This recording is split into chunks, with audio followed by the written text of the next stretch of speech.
आज हम इस वीडियो में सीखेंगे कि आयात का विलोम शब्द क्या होता है, इसका अर्थ क्या होता है और साथ में हम कुछ उदाहरण वाक्यों से भी इसे और अच्छे से समझेंगे।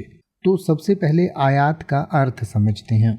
आयात का अर्थ होता है बाहर से सामान मंगवाना या किसी दूसरे देश से कुछ लाना या मंगवाना, यानी कि किसी दूसरे देश से आप अपने देश में कोई चीज़ मंगवाते हैं तो उसे आयात कहते हैं।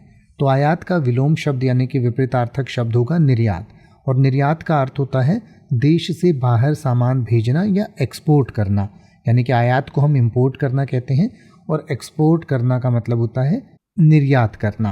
तो आयात का विलोम शब्द हुआ निर्यात। आइए अब हम आयात और निर्यात को कुछ उदाहरण वाक्यों से समझें। जैसे कि आप कह सकते हैं, भारत चाय और मसालों का प्रमुख निर्यातक है जो दुनिया भर के देशों में भेजे जाते हैं, यानी कि भारत जो है चाय और मसाले निर्यात करता है दुनिया भर में। या फिर आप कह सकते हैं कि सरकार ने विदेशी वस्त्रों के आयात पर शुल्क बढ़ा दिया ताकि घरेलू उद्योगों को प्रोत्साहन मिल सके। या फिर आप कह सकते हैं कि चीन इलेक्ट्रॉनिक्स का सबसे बड़ा निर्यातक है जो वैश्विक बाजार में प्रमुख भूमिका निभाता है, यानी कि चीन जो है सबसे ज़्यादा इलेक्ट्रॉनिक्स को निर्यात करता है। या फिर आप कह सकते हैं देश की अर्थव्यवस्था को संतुलित रखने के लिए आयात और निर्यात दोनों का सही प्रबंधन आवश्यक है।